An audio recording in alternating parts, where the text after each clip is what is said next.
Welcome to week 4 of our Management 301 class.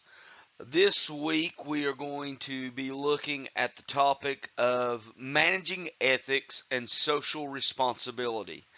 I personally believe this is one of the most important chapters that we cover in this class. Isaiah chapter 5 verse 20 from the reading from the NASB version says, "Woe to those who call evil good and good evil, who substitute darkness for light and light for darkness, who substitute bitter for sweet and sweet for bitter." Yet far too often in the corporate world, this is exactly what is taking place. I challenge you as we go through this week and as we go through these PowerPoints and as you read your assigned chapter 4 reading, that you read it carefully, pay close attention to what's being said. And I challenge you to truly think and ponder on what this chapter discusses and its implications to yourself as a manager, and not only to yourself as a manager, but to the company for which you work for, to the customers and society as a whole. My hope and prayer is that each of you become managers who values ethics and morality above profits. And I believe if you do that, the result will be the blessings of God upon you, your company and business and society as a whole. I want to go through a few housekeeping items before we go deep into this chapter. First, discussion board posts and the points that you're receiving.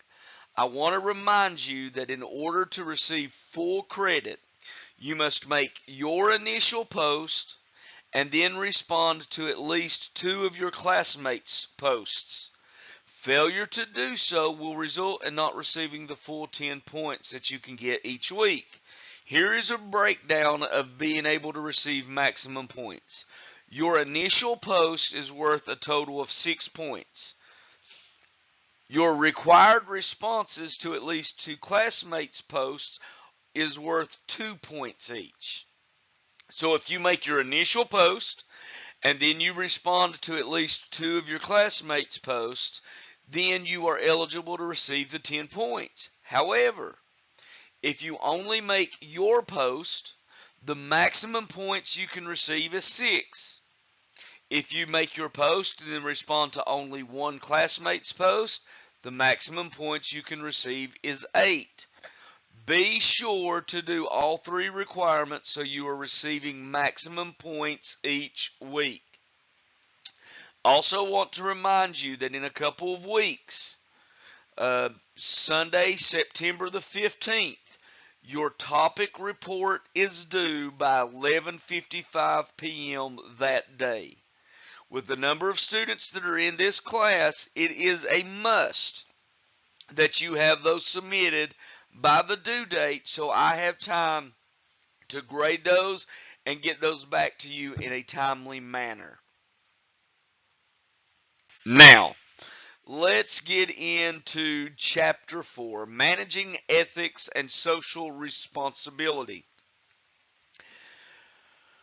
I don't know how many of you are familiar with, but I hope that you have seen in the news the scandal that hit several colleges, and it's the admissions scandal. Our textbook talks about this on page 118. In this, there was fraud, bribery, cheating, and dishonesty. There were actors and actresses and influential people, wealthy people that tried to pay millions of dollars in bribes in order to get their child into what they considered a prestigious school. And as a result, there were students that weren't able to, that did not pay that money, but they were denied admission into some of these schools, and it wasn't a fair and due process. What caused this moral breach? and its unintended consequences. And why do businesses sometimes skirt ethics and the law in order to receive maximum profits? A lot of it is extreme self-interest mixed with greed. Um, there are those that will do whatever it takes to climb the corporate ladder. There are those that puts profits and wealth above the welfare of employees, co-workers, and society as a whole. And so this chapter really talks about how companies and businesses and managers need to go about and avoid this. And so we begin by looking at what is managerial ethics.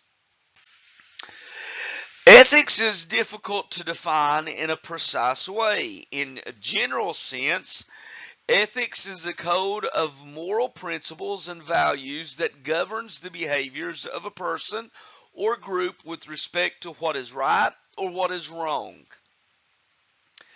Ethics can be more clearly understood when compared with behaviors governed by law and by free choice.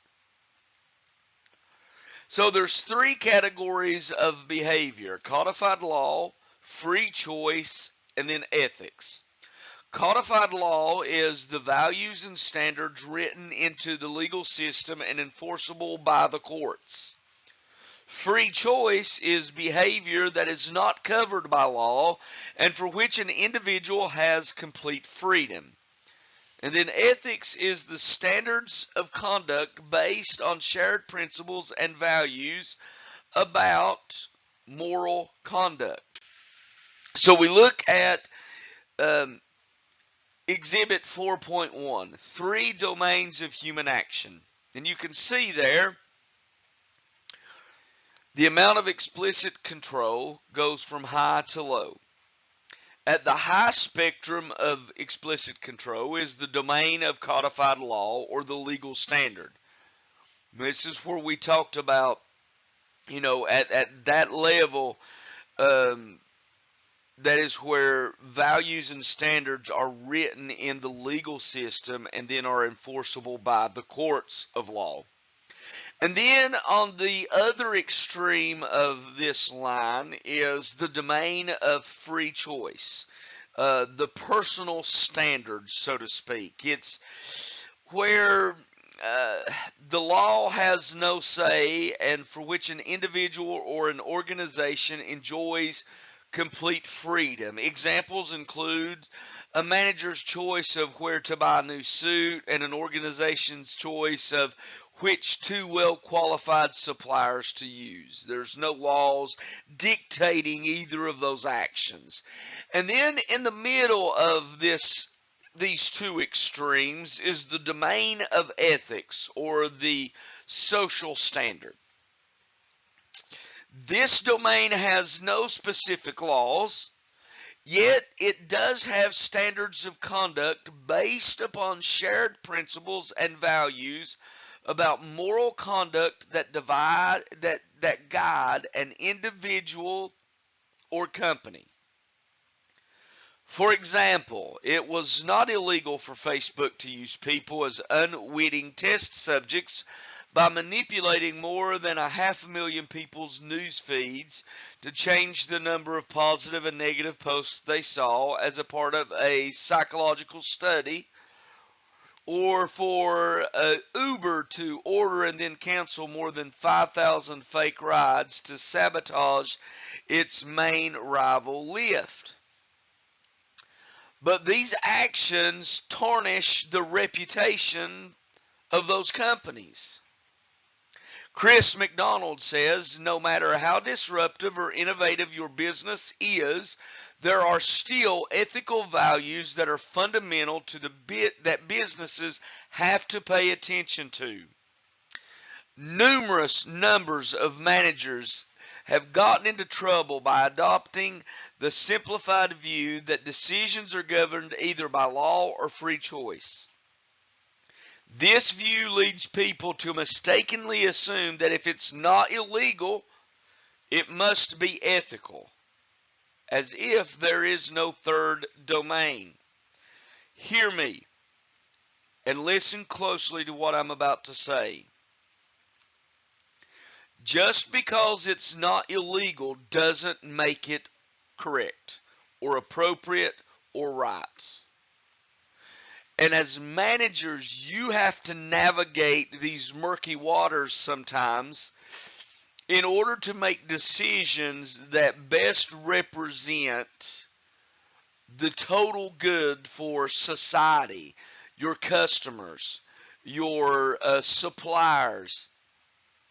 And so, as we look at this chapter again, don't think that there's just two wide-ranging spectrums, that there's the law and then there's free choice. There is that middle section of ethics, the social standard that we all need to measure decisions that we make by in the corporate and business world. The sad reality is that ethical lapses have been pervasive. Every decade seems to experience its shares of scoundrels and scandals, but the pervasiveness of ethical lapses during the early 21st century has been mind-boggling. I want you to pay close attention to what I'm about to say. A Gallup poll that was focused on the perception of business leaders reports the following findings. Only 15% of respondents rated leaders' honesty and ethical standards as high or very high. In other words, people view leaders as unethical. 85%, according to this, people would rate that 85% of leaders' honesty and ethical standards are below where they need to be, low or very low. More than 75% of the people surveyed agreed with the statement that America's moral compass is pointing in the wrong direction. 69% said that executives rarely consider the public good in making decisions. And then 94% said that executives make decisions based primarily on advancing their own careers. These are not positive statistics. These are not positive responses. And yet, corporate America continues to go down the wrong direction. And we are in desperate need of leaders and managers that will act and make decisions in an ethical and moral manner. You see, managers bear a tremendous responsibility for setting the ethical climate within the organization. And managers act as role models for ethical behavior.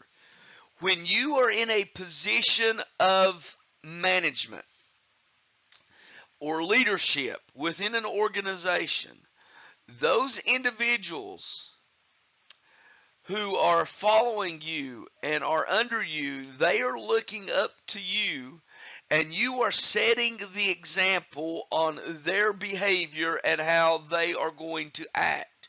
Because if they see you do something unethical, then it leads them to believe that they can do things that are unethical. In the last chapter in our discussion board, we talked about whether to fire an employee who has tremendous sales but is not part and doesn't make up the good part of the culture, or goes against trying to establish a good culture. And some of you responded that just because they didn't go with the culture, so to speak, but because of their sales ability, that it would be difficult to let them go. However, I want to challenge your thoughts on this. Because at what stake do you put profits and good sales above the culture of your company? Because this is what will happen.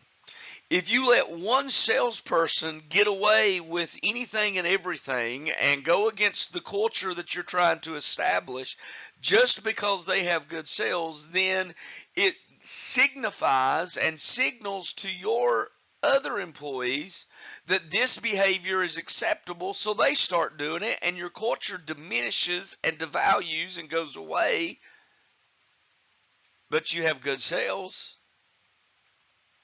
That is not the proper way to think. Now, there are steps that should be taken before you would just fire someone. Having a conversation, I did see where someone had made the comment about having a conversation with that employee about their behavior, their conduct, and the culture that's trying to be built. And I think that is vitally important because you have to take the proper steps. But never put profits above what is right. Because there's always a price to pay when you do that. Unethical behavior has many causes, such as personal ego, greed, pressure from upper management to increase profits, or the desire to appear successful. Managers carry a big responsibility for setting an ethical climate. Exhibit 4.2, 4 types of ethical manager behavior. So the ethical manager, you see there in the middle, and the types of ethical behavior would be displays honesty and integrity, shows kindness, compassion, concern for the needs and feelings of others. And folks, listen, you cannot fake that. People can see through if you're not being sincere in your kindness and compassion and concern for the needs and feelings of others. Is fair in decisions and distribution of rewards. And again, this goes back to that discussion. If you let one salesperson get away with doing things that are unethical, but then other people who aren't as successful in sales gets punished, that's not being fair in your decisions and distribution of rewards. You have to hold everyone to the same level and to the same sets of standards. And then the fourth type of ethical manager behavior is that they can communicate and enforce ethical standards through behavior.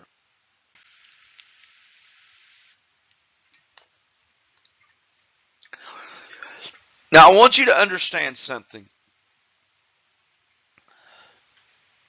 Studies have found, and I want you to really pay attention to this.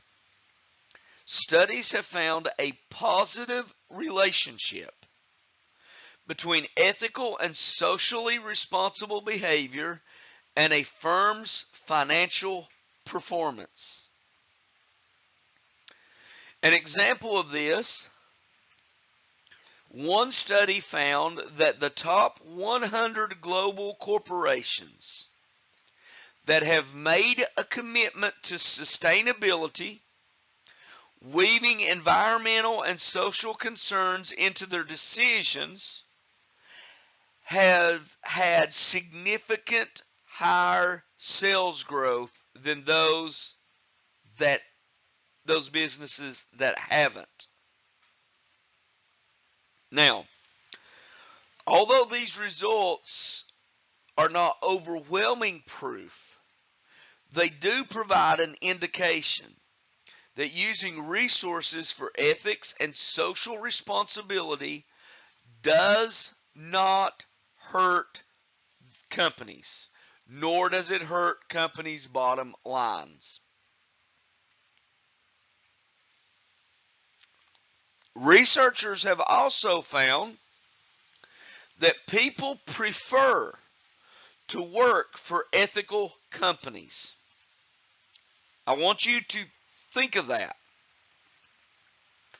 Employees prefer to work for ethical companies. In fact, there are employees who will stay with specific companies simply because of their ethical and social standards that they have set and follow through with. You can find high quality employees that are willing to work for an ethical company. And it not only does ethics and social responsibility affect the bottom line of the business, the employees that you're able to attract, it also affects customers. A majority of customers would switch brands to do business with the company that is ethical and socially responsible. I want you to think about that. Giving and some studies have even showed that customers are willing to pay a little bit more for a product or products if they know that the company and the way those products are made is done and carried out in an ethical or socially responsible manner. And then there are high costs that are associated with ethical breakdowns or unethical behaviors within companies. Some of those include fines, penalties, and legal costs. And then it also affects customers who feel angry and betrayed and abandon the brand or the company or the products. And so it's not only the lawsuits and the legal problems and the fines that have to be paid out by that company. The other result is that that company begins to lose customers. And so not only do they have to pay out for legal fees and lawsuits and fines, but then they lose a large portion of their customer base. And so additional and future profits are reduced and taken away, all because of unethical behaviors and decisions that sometimes gets made. An ethical dilemma is a situation concerning right or wrong when values are in conflict. Right and wrong cannot always be clearly defined, and ethical issues can be especially complex. And so usually the individual that must make an ethical choice in an organization is the moral agent. Our text on page 122 and 123 discusses three different types of dilemmas that a manager in an organization may face. I encourage you to make sure you read those. Think about those and think about how you would handle each of those situations. Section 4.2, Frameworks for Ethical Decision Making. Most ethical dilemmas involve a conflict between the needs of the part and the whole, the individual versus the organization, or the organization versus society as a whole. And so there are three approaches that our textbook lists and discusses. You have the utilitarian approach, the individualism approach, and then the moral rights approach. The utilitarian approach, moral behavior produces the greatest good for the greatest number of people. Under this approach, a decision maker is expected to consider the effect of each decision alternative on all parties, and then select the one that optimizes the benefits for the greatest number of people. The individualism approach acts are moral if they promote the individual's best long-term interests. In theory, with everyone pursuing self-direction, the greater good is ultimately served because people learn to accommodate each other in their own long-term interest. Individualism is believed to lead to honesty and integrity because that works best in the long run. And then there's the moral rights approach. This is where humans have fundamental rights and liberties that cannot be taken away by an individual's decision. Therefore, in this approach, an ethically correct decision is one that best maintains the rights of those that are being affected by it. And then a fourth approach that is discussed is the justice approach to ethical decision making. The justice approach holds that moral decisions must be based on the standards of equity, fairness, and impartiality. Three types of justice are of concern to managers. The distributive justice, which is different treatment of people, cannot be based on arbitrary characteristics. For example, men and women should not receive different salaries if they have the same qualifications and are performing the same job and job functions. Procedural justice. Rules must be administered fairly.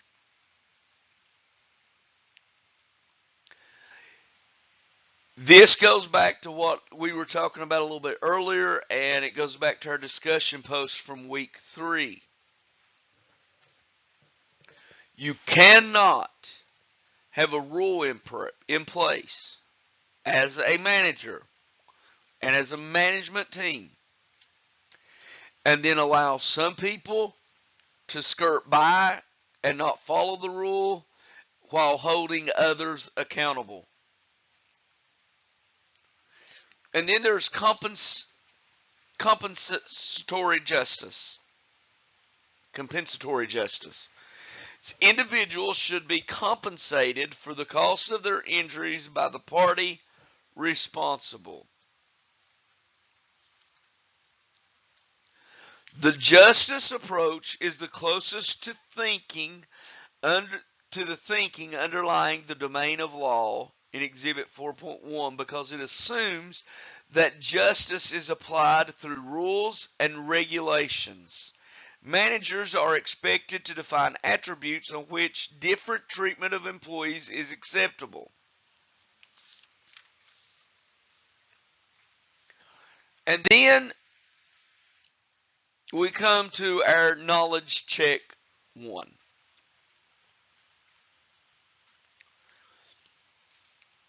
A co-worker's spouse is setting up a home business. You observe and see the co-worker, who is also a friend, taking office supplies such as paper and copier ink from your company's supply room.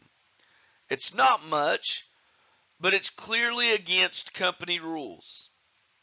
And you decide to tell your supervisor. What approach have you just taken to resolve this ethical dilemma? Utilitarian, procedural, compensatory, or individualism? Compensatory is C. The correct answer is B, procedural justice. Procedural justice holds that rules should be clearly stated and consistently and impartially forced.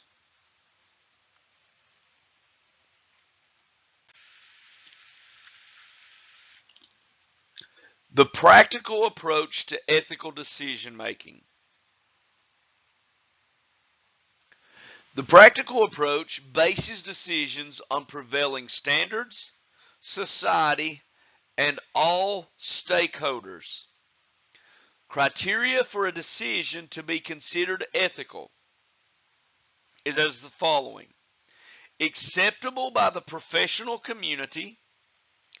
The manager would not hesitate to publicize decision on the evening news, and a person would typically feel comfortable explaining to family and friends the decision.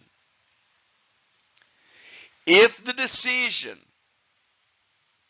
doesn't meet those criteria, then you shouldn't make that decision.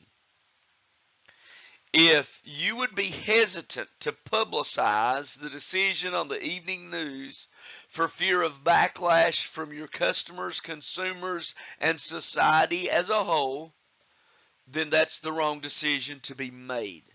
If you wouldn't feel comfortable telling the decision and explaining the decision to your family, to your children, to your friends, then that's probably not the decision you need to be making. So keep that in mind. Also, at the end, towards the bottom of page 126, note there are questions that cover a variety of the approaches discussed previously. It lists 5 questions. What's in it for me? What decision would lead to the greatest good for the greatest number? What rules, policies, or social norms apply? What are my obligations to others? And what will be the long-term impact for myself and important stakeholders? We then come to section 4.3, the individual manager and ethical choices. Individuals bring their own personality and traits to organizations. Studies have found that organizational factors such as an unethical corporate culture and pressure from superiors and colleagues can induce employees to behave unethically. Moreover, when people experience organizational pressure to go against their sense of what is right, they typically become frustrated and emotionally exhausted. Yet, personal factors also influence a manager's ability to make ethical decisions. Personal needs, family influence, and religious background shapes an individual's value systems. And then personality characteristics such as ego, self-confidence, and independence may enable managers to make ethical choices in the face of outside pressures.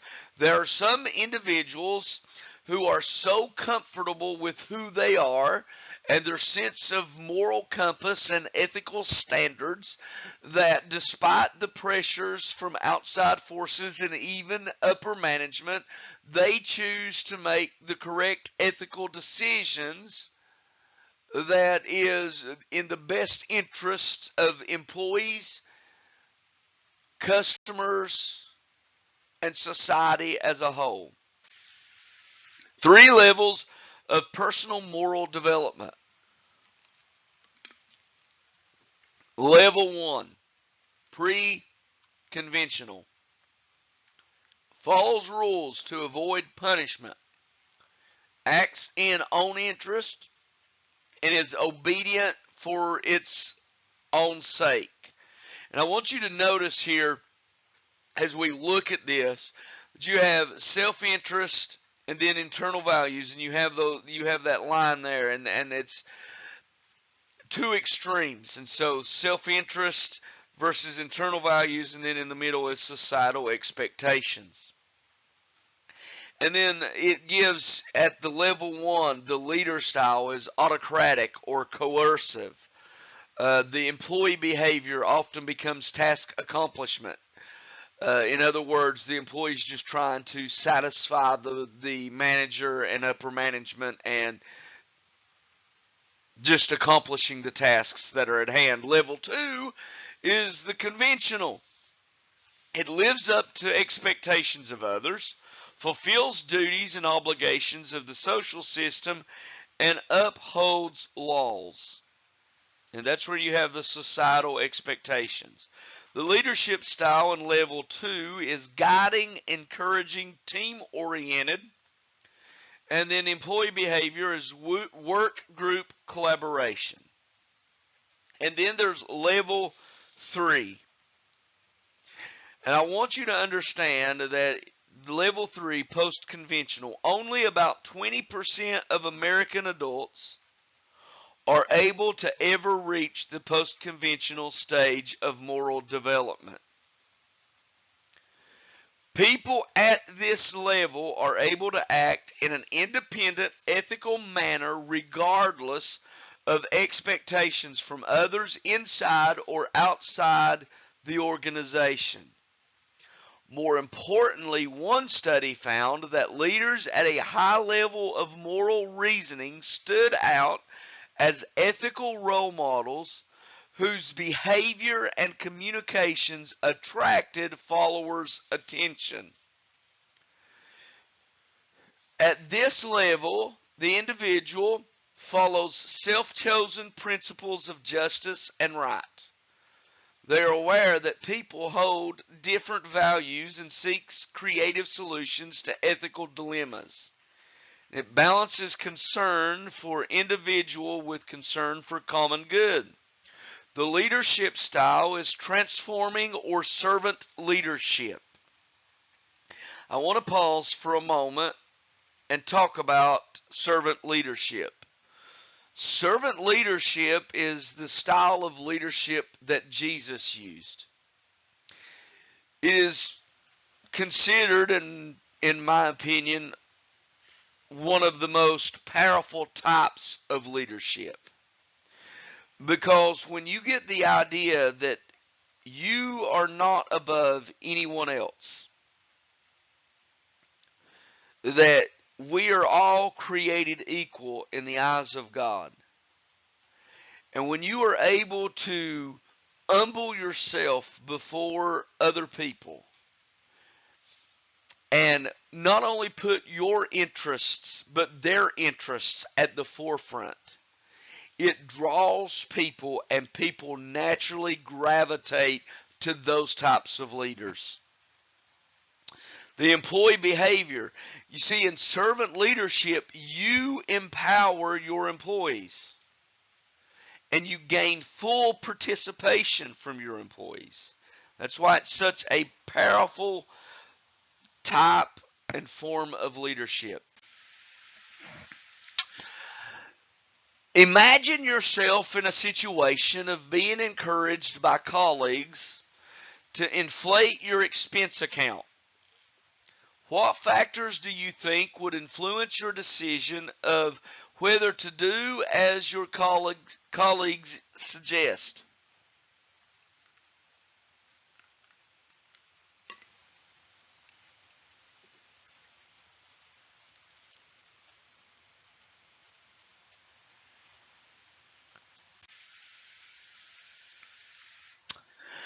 It is perhaps idealistic to believe that an individual's moral development would preclude following a colleague's lead. However, I want you to understand something. This example happens more than you think. I worked for a company, and I'll not mention its name, but I worked for a company in which you got reimbursed for things, and there were individuals who would list lunches, and they would turn in those lunches as an expense, although it wasn't truly business related lunches, or purchase things that they claimed was going to be used by the office, but it was actually for personal use, and they would get reimbursed for it. Most managers have not advanced beyond the conventional level. where one feels that good behavior is living up to what is expected by others in the social system. Many are still on the pre-conventional level and would act in accordance with their own self-interests. Persons on both of these two levels would probably go ahead and inflate their expense accounts. Only persons on the principled level would resist the pressure and not inflate the expense account if they felt it was ethically wrong.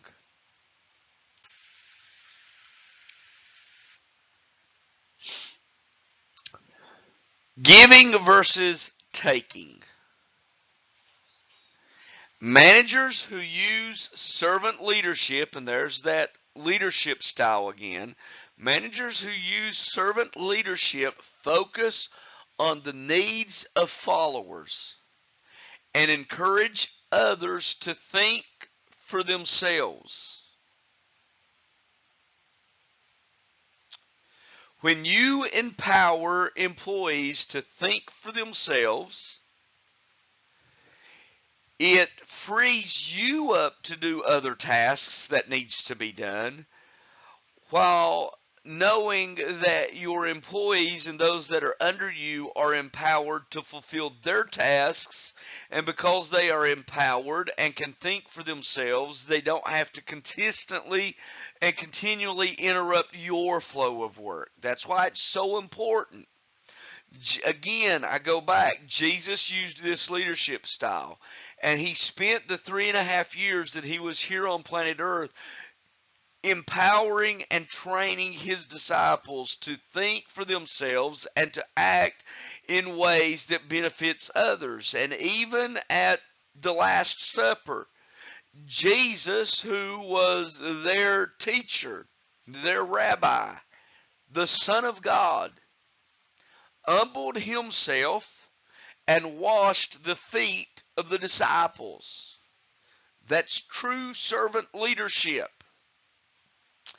In giving cultures in which people help one another, it leads to greater sharing of information, collaboration, and effectiveness. A Harvard study showed that the single biggest predictor of a team's effectiveness was the amount of help and support members gave one another. Section 4.4, what is corporate social responsibility? Corporate social responsibility, or CSR, is management's obligation to make choices and take actions that will contribute to the welfare and interests of society, not just the organization. How companies perform along environmental, social, and governance or ESG dimensions. Managers often face trade-offs between the firm's financial performance and its performance on ESG type dimensions.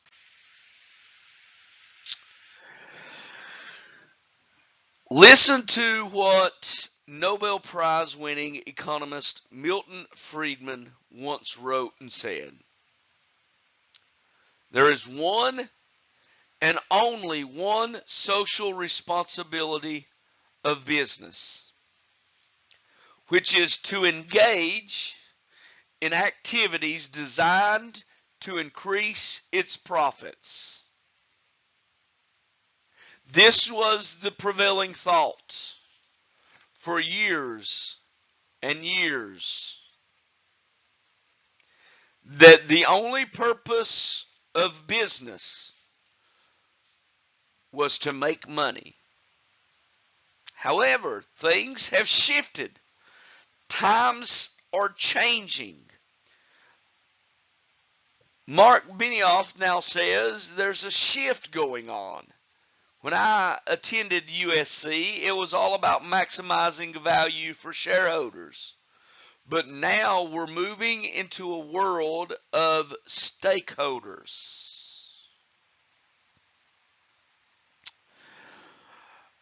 In 1997, the Business Roundtable released a statement on the purpose of a corporation.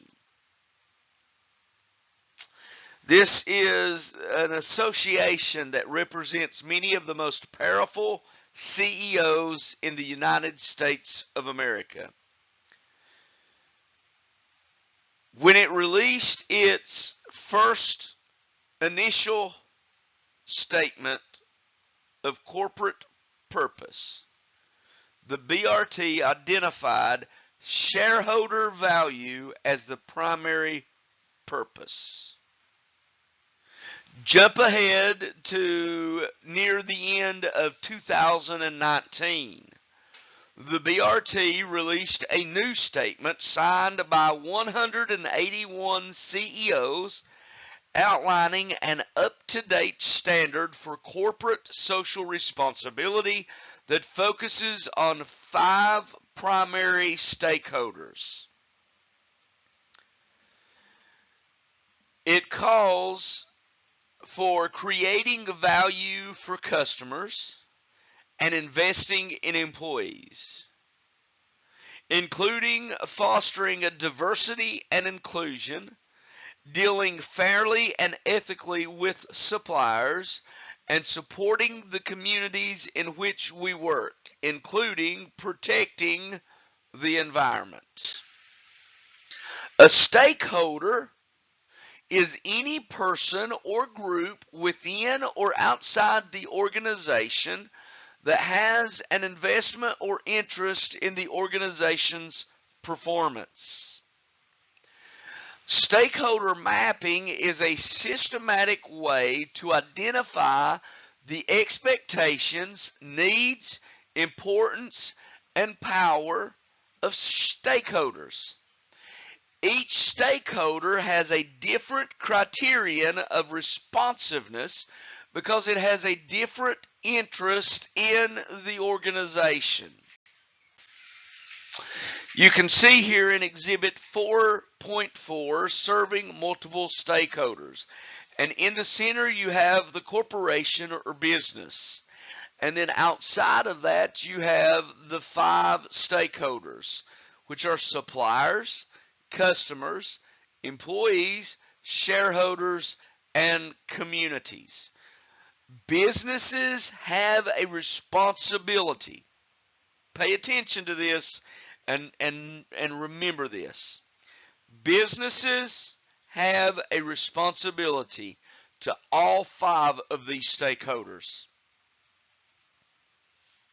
They have a responsibility to their suppliers, to their customers, to their employees, and to their shareholders and their communities as a whole. One of the things that has happened from the area from which I am from in eastern Kentucky is that in the 70s and 80s, coal mining and the coal industry was booming. Millionaires were made in large numbers. In fact, at one point in Pike County, per capita, or per the census and population, there were more millionaires in Pike County than in anywhere else in the state of Kentucky from coal mining. But what happened is that the coal industry and those owners and operators made millions and millions and millions of dollars. However, it was not invested back into the communities, nor was it truly invested back into their employees. Many of their employees got black lung and have led, after getting out of the mines and retiring, have not had great health because of the work that they done. And then the coal industry and the federal government now fights them on trying to obtain their black lung. And so it wasn't, there wasn't the focus on the stakeholders of employees and the communities in which these businesses made millions of dollars. And now we are seeing a change in that, and that businesses are now focusing on those 5 stakeholders. Knowledge check number 2. As a manager, you just completed an assessment of needs, expectations, and priorities among your company's customers, suppliers, and employees to give you a framework for considering certain decisions in the future. What is this assessment called? A, triple bottom line. B, greenwashing. C, ethical leadership. Or D, stakeholder mapping.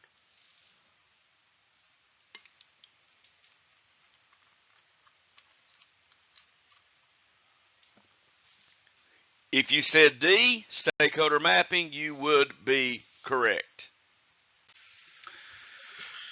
Then we come to the green movement. There are driving forces in efforts to preserve the environment. There has been a shift in social attitudes and an influence of social media and the internet. I am sure that you have seen and observed and heard about the greenhouse effect and global warming and those types of issues. And society as a whole is becoming more and more focused on making sure we preserve or try to preserve the natural uh, uh, resources that are available on planet Earth. There's a term, greenwashing. It's when a company tries to portray itself as more environmentally minded than it actually is. And an excellent example of this is Volkswagen. And I think it was around 2015, Volkswagen had manipulated their engines to lie and deceive and portray that their diesel engines was releasing less emissions than they actually were. And once it came out and was found out, there was a huge backlash on Volkswagen because of their lying. When companies lie and try to manipulate, and then when society and its customers find out, there are backlashes that happen to these companies, and sometimes it can result in lawsuits. Sometimes it can result in fines and penalties that are enforced by the governments. It can lead to upper management, and this is what happened with Volkswagen. It can lead in upper management being fired and replaced because of unethical behaviors. Sustainability and the triple bottom line. Sustainability is the ability to generate wealth with environmental responsibility and social stewardship, thereby meeting the current and future needs of stakeholders while preserving the environment and society as a whole. It addresses environmental and social concerns in every strategic decision. And so if you study a lot of businesses, businesses are now putting in their reports, their yearly reports that are released to their shareholders and their investors. They are including a sustainability report into these reports, and it is laying out the plan of how they are going to protect the environment, and how they're going to reduce waste, and how they're going to incorporate recycling, and how they're going to incorporate the reduction of emissions. And all of these things are now being included because there is such a focus on making sure we have sustainability. And it addresses, the social concerns, because the investors and society as a whole are looking at companies, and they are especially in cancel culture, they are looking, and if a company is not socially responsible and environmentally responsible, then people are choosing not to do business. And so, Coca-Cola and Pepsi are prime examples of this. Coca-Cola on their new plastic bottles you will see that it is made from recyclable material. And so these companies are really trying to make a focus on this. And that leads to triple bottom line, which is the measurement of an organization's social performance, its environmental performance, and its financial performance, sometimes called the 3 Ps: people, planet, and profit. And that should be pretty explanatory to itself. The focus is on the people. The people are its customers, its shareholders, the suppliers, and so there's a focus there. Then on the planet as a whole, and again, it goes back to sustainability, and then also profits, because again, businesses are in the business to make money, but that cannot be the only focus of the business and of management. And so we see here, people measures social performance, treatment of employees, fair labor practices, etc. And then the planet measures environmental performance. What are we doing? Are companies, paper companies, are they planting trees in the rainforest and trying to regrow trees there, etc.? And then there's profit, measures of financial performance, and in the middle you have all of that sustainability. And when those three overlap, that creates that sphere of sustainability and how to accomplish that. Benefit corporations and B-Lab. Benefit Corporation is a for-profit organization whose stated purpose includes creating a material positive impact on society, requiring the consideration of the impact of all decisions on shareholders, employees, the community, and the environment, provides legal protection for managers to consider factors other than just making a profit, voluntarily holding itself to high standards of accountability and transparency.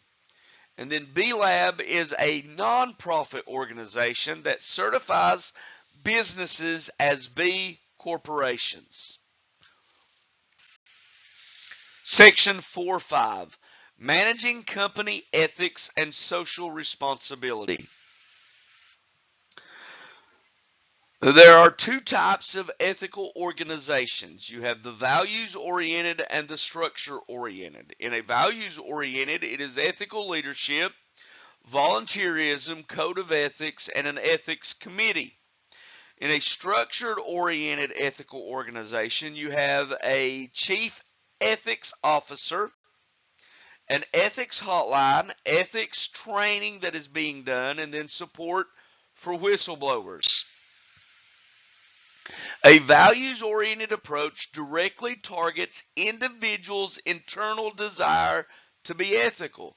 So in order to take this approach, management believes that there is a natural internal desire to be ethical.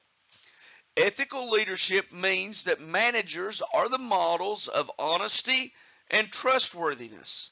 They are fair in their dealings with employees and customers and behave ethically in both their personal and professional lives. In this type, if you are trying to present and be an ethical leader, if someone sees you acting or behaving in an unethical manner, then it is undone what you are trying to establish and the culture you're trying to establish within your business and your group. So as an ethical leader, you must be a model of honesty, trustworthiness, and transparency.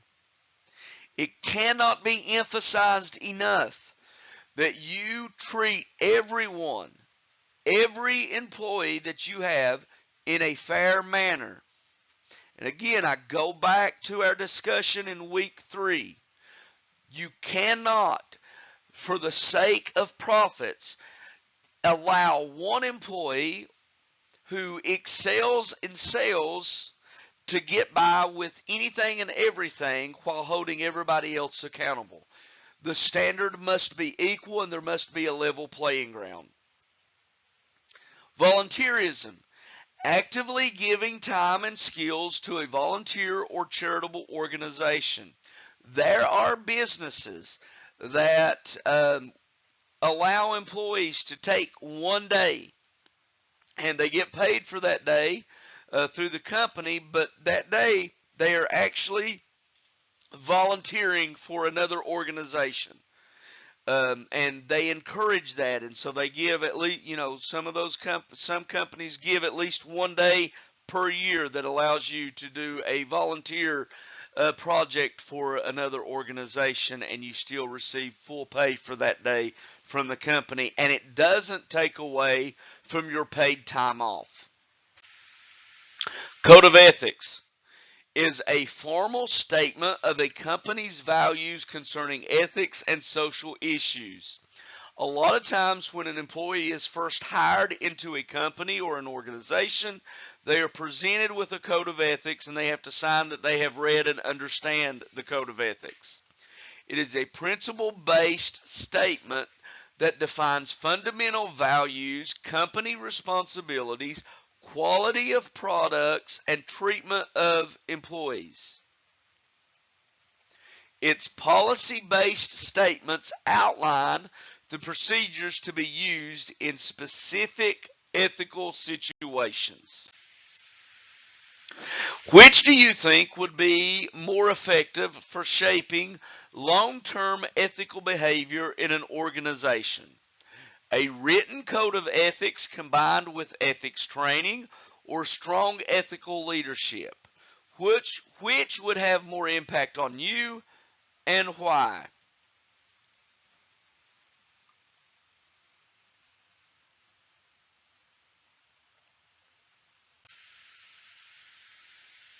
Code of ethics and ethics training are important within an organization.